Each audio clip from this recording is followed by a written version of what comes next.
Good evening, ladies and gentlemen. It's an honor to be here. I actually thought I was coming for the dancing, but when I offered my services and was refused, I'm quite happy to give a speech on technology investment and education. I have a friend who went to Keele University, and so I wrote to him yesterday. He went there many years ago, and I asked him for a quote. And he says, "In the early 1960s, Keele was an emerging university. In the decades since, Keele has justified its reputation for excellence in both teaching and research. I am impressed with its progress and its expanding science and innovation facilities.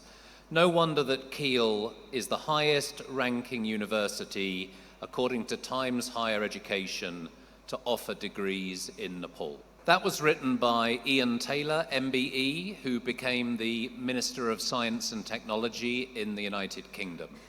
He was responsible for huge increases in R&D funding, both in government and private sector, making Britain the leading edge power that it is today.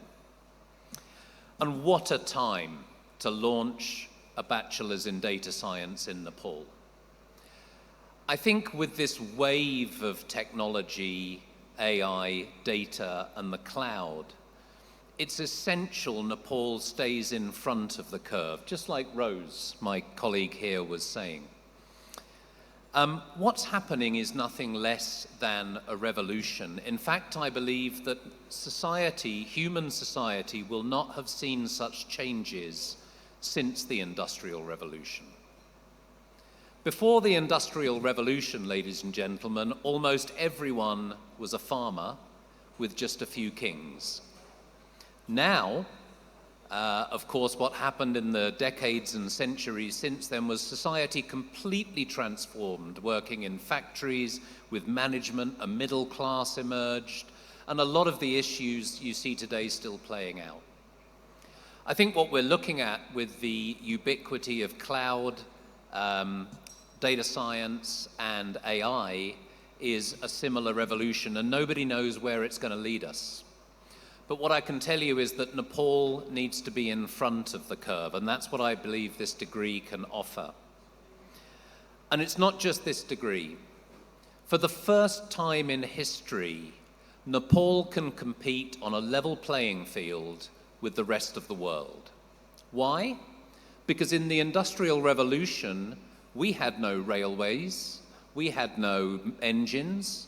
In the manufacturing revolution that saw the rise of China and other Southeast Asian countries, we couldn't effectively ship. We had to drill our own water wells. We had to generate our own electricity. This infrastructure deficit is no longer a reason why Nepal can't compete.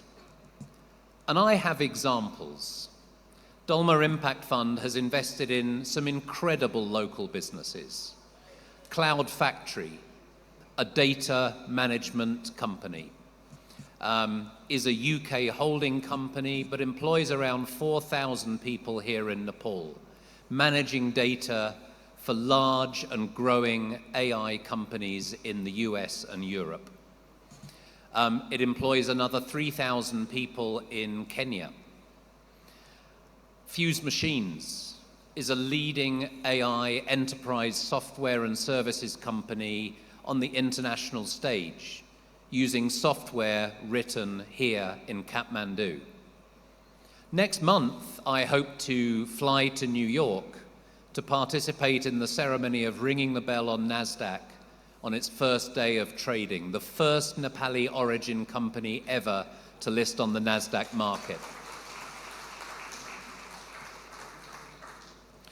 We have domestic tech companies. Upaya, yesterday we announced another $2 million investment, revolutionizing logistics through their tech platform and the build out of warehouses.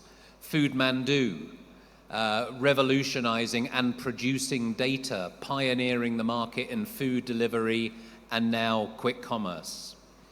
And there, of course, are many other companies that we haven't invested in. I saw Suresh here this evening from Wiseyak, revolutionizing healthcare data And healthcare is one of the areas where we're already seeing incredible drives of productivity, diagnosis, and I'm particularly excited about the interface of the CRISPR gene editing technology, longitudinal data, DNA sequencing, and what that can do for medicine and eventually personalized medicine. But to make that beneficial to the Nepali population, we need to do human population sequencing of the ethnicities here.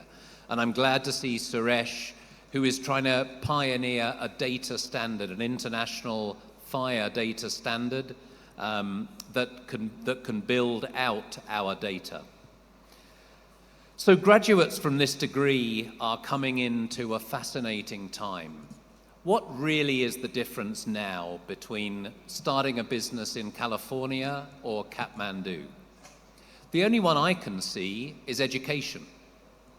And Fuse Machines do that in a certain way, offering a one-year foundation course. But now through these additional courses, especially the data science course offered through the British International College by Keele University, this is another example of bridging that education gap between international markets and Nepal.